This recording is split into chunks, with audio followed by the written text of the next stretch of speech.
یہ علم المنطق. تعریف کیا کی ہے انہوں نے؟ اس کی تعریف کی ہے ہوا علم. کیا کی ہے؟ ہوا علم. علم ٹھیک ہے. یبحثو کیا پڑھیں گے اس کو؟ ہوا علم یبحثو عن القواعد العامة عن القواعد العامة للتفكير الصحيح.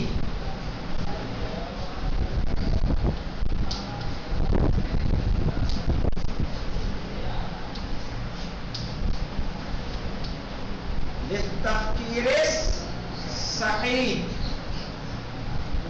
یہاں پہ دیکھیے جو ہم نے علم منطق کی تعریف لکھی ہے، وہ علم یہ ایک ایسا علم ہے، یبحثو جو تلاشتا ہے، بحث کرتا ہے، عن القواعد العامہ یعنی عام قاعدے، عام قوانین. کسی ایک علم سے مخصوص نہیں ہے یہ، چاہیے تو رکھیں گے، بلکہ یہ کس کو تلاش کرتا ہے؟ عام قانون. ایک ایسا قانون کہ جو آپ کا علم فزکس میں کام آئے، علم تاریخ میں، علم فقہ میں، اصول میں، فلسفے میں، سب میں جنرل قانون بناتا ہے علم منطق. کہہ رہے ہیں یہ ایک ایسا علم یبحثو جو بحث کرتا ہے، تلاشتا ہے، عن القواعد العامہ. قواعد قاعدے کی جمع ہے، یعنی عام قوانین. ان عام قوانین کا مقصد کیا ہے؟ کیوں تلاشتا ہے، بحث کرتا ہے؟ کہا للتفکیر الصحیح. اس کے لیے کرتا ہے تفکیر صحیح کے لیے. کل ہم نے بتایا تھا کہ نطق دو طرح کا ہوتا ہے، ایک ظاہری اور ایک باطنی. ٹھیک ہے، ظاہری وہ کلام ہوتا ہے کہ جو ہم کرتے ہیں، باطنی وہ کون سا کلام ہوتا ہے جو ہم ذہن کے ذریعے کرتے ہیں. جو ذہن کے ذریعے کلام ہوگا اس کو ہم کہیں گے فکر. ٹھیک ہے، جو دوسرے تک منتقل کی جاتی ہے. اور صحیح کی شرط یہ بتا رہی ہے کہ یہ فکر کیا ہو سکتی ہے؟ کبھی صحیح بھی ہو سکتی ہے اور کبھی غلط بھی ہو سکتی ہے. ہو سکتی ہے کہ نہیں ہو سکتی ہے؟ فکر کوئی ضروری نہیں ہے کہ صحیح ہو، غلط بھی ہو سکتی ہے. اور غلط ہونے کے لیے کیا کریں گے؟ دیکھیے غلط سے بچنے کے لیے کیا کریں گے؟ ہمیں کام کیا بتاتا ہے؟ ہمیں علم منطق یہ سکھاتا ہے کہ معلومات کو کیسے مرتب کریں، ترتیب کس طرح سے دیں کہ ہم صحیح نتیجے تک پہنچیں. ہمیں یہ سکھاتا ہے. مثال کے طور پر اگر ہم بتا رہے ہیں، یہاں پر ایک قاعدہ دیتے ہیں، یہ علم منطق ہمیں سکھائے گا.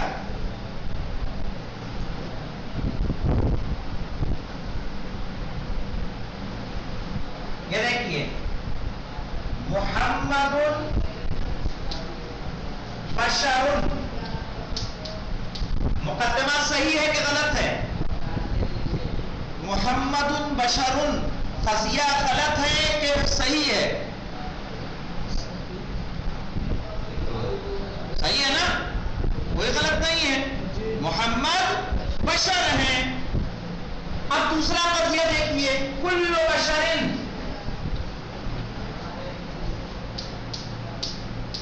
کل بشر مرکب من الخطا. صحیح ہے کہ غلط ہے؟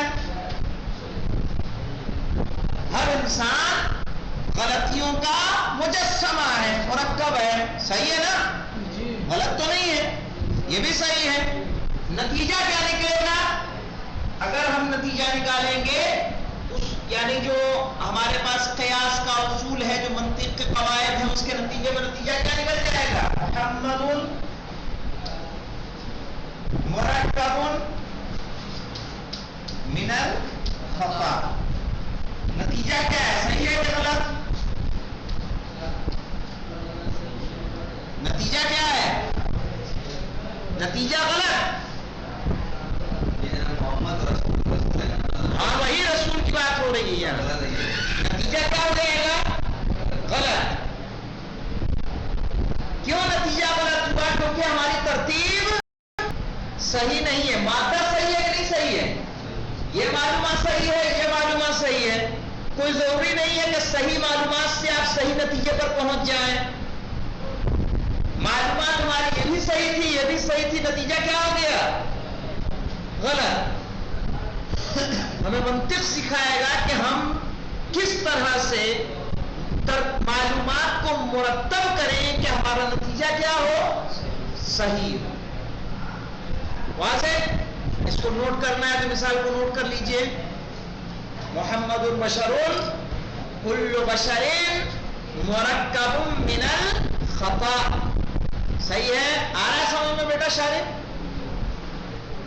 چلیں گے آرام سے چلیں گے، پریشان نہ ہو.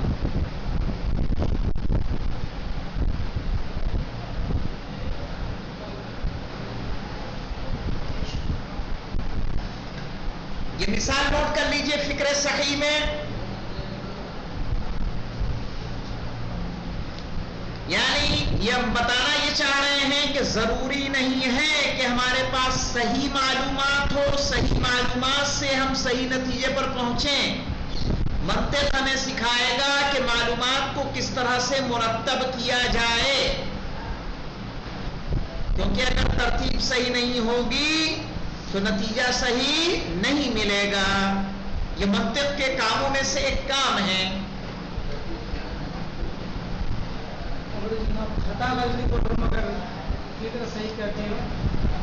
ابھی ایک اور مثال لکھوا دے رہے ہیں. دیکھیے اس کو نوٹ کر لیا آپ لوگوں نے؟ فہیم صاحب نوٹ کیا آپ نے؟ جی. اما آپ نے؟ جی سر. چلیں بہت اچھا. آپ دوسری مثال دیکھیے.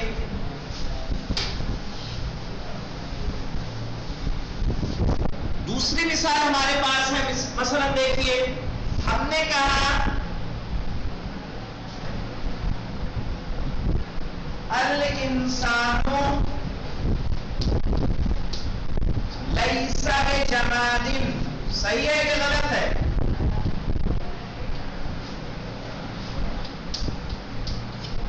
الانسان لیس بجماد. انسان جماد نہیں ہے. جماد جانتے ہو نا؟ ارے ایسے جو متحرک نہ ہو، جن کے اندر حرکت نہ ہو، جیسے پہاڑ وغیرہ، یہ سب کیا ہیں؟ جمادات.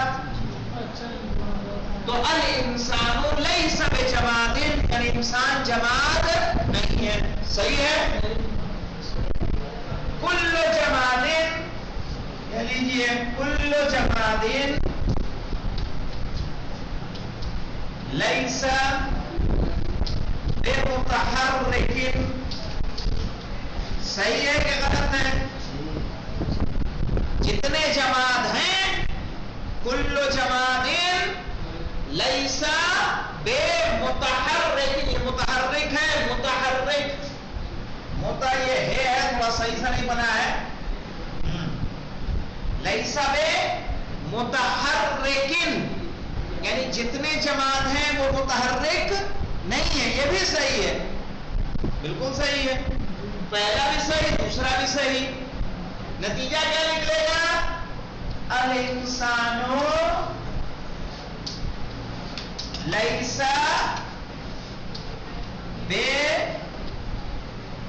بمتحرک. نتیجہ صحیح ہوگا کہ غلط ہوگا؟ نتیجہ غلط.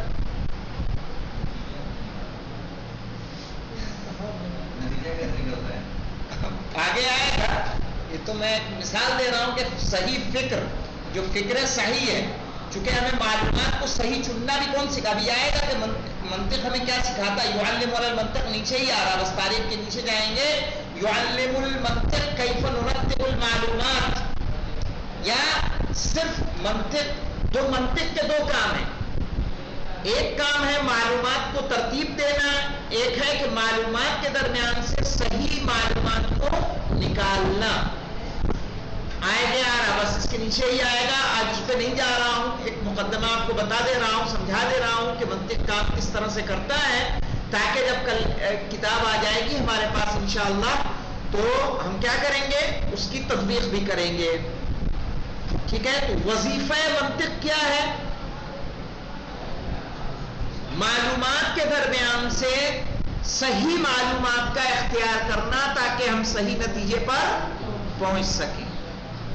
ٹھیک ہے, اور دوسرا معلومات صحیح ہے تب بھی ضروری نہیں ہے کہ انسان صحیح نتیجے پر پہنچے, کیونکہ ان معلومات کا مرتب ہونا, کون کس کے بعد آئے گا یہ پتا ہونا بہت ضروری ہے. مثلا آگے آپ قاعدے قانون میں پڑھیں گے کہ صحیح نتیجے کے لیے ہمیں ضروری ہے کہ ایک موجبہ اور ایک سالبہ. تو یہاں دونوں سالبہ ہو رہے ہیں نا, دونوں سالبہ ہیں. لیسا کیا ہو جاتا ہے, لیسا لگا کے قضیہ سالبہ ہوتا ہے. ادات نفی رہے گی, ادات نفی کے بعد قضیہ کیا ہو جاتا ہے, سالبہ. اور جب ادات نفی نہیں رہتی ہے قضیہ کیا ہوتا ہے, موجبہ.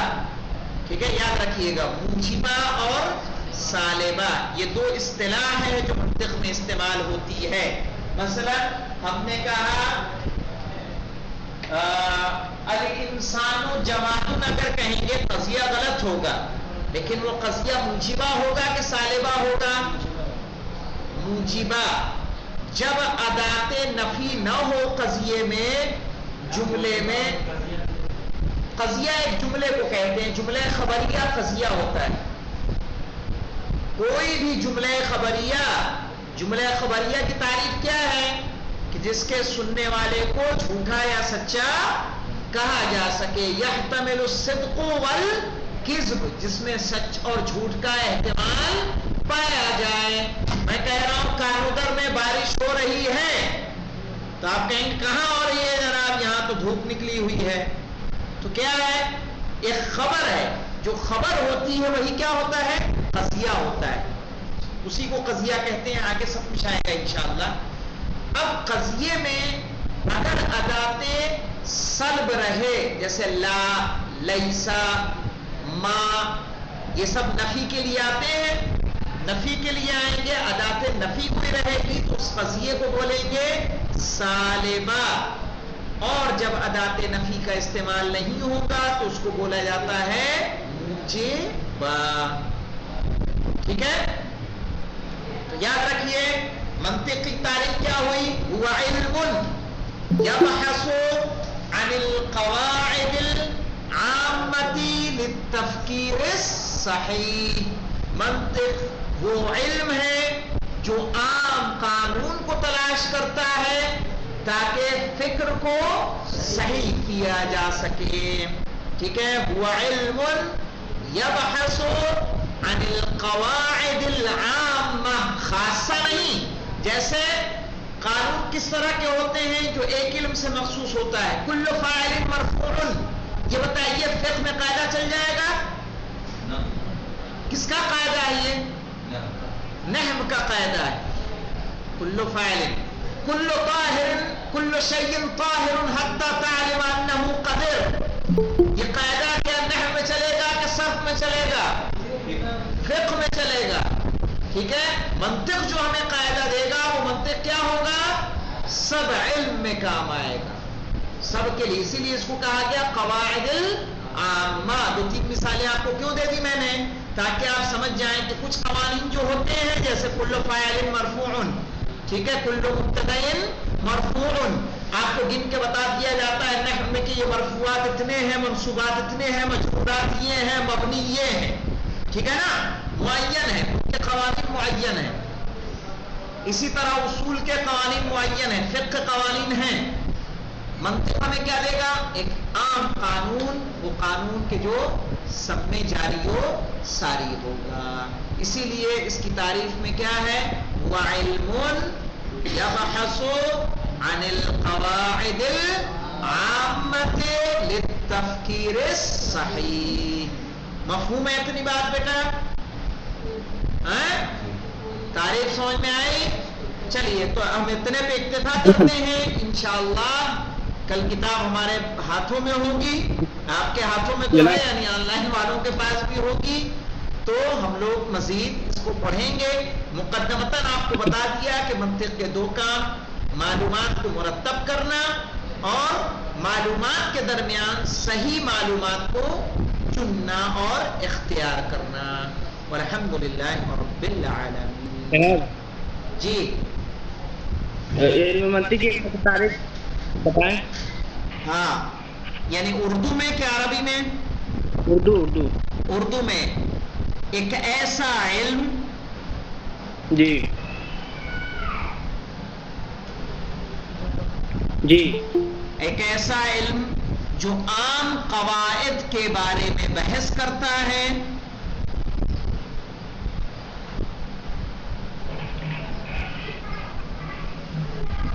فکر کو صحیح کرنے کے لیے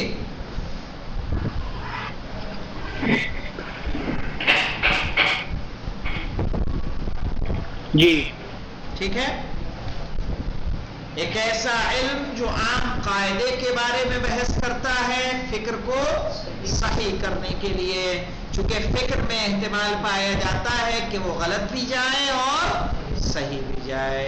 الحمدللہ رب العالمین۔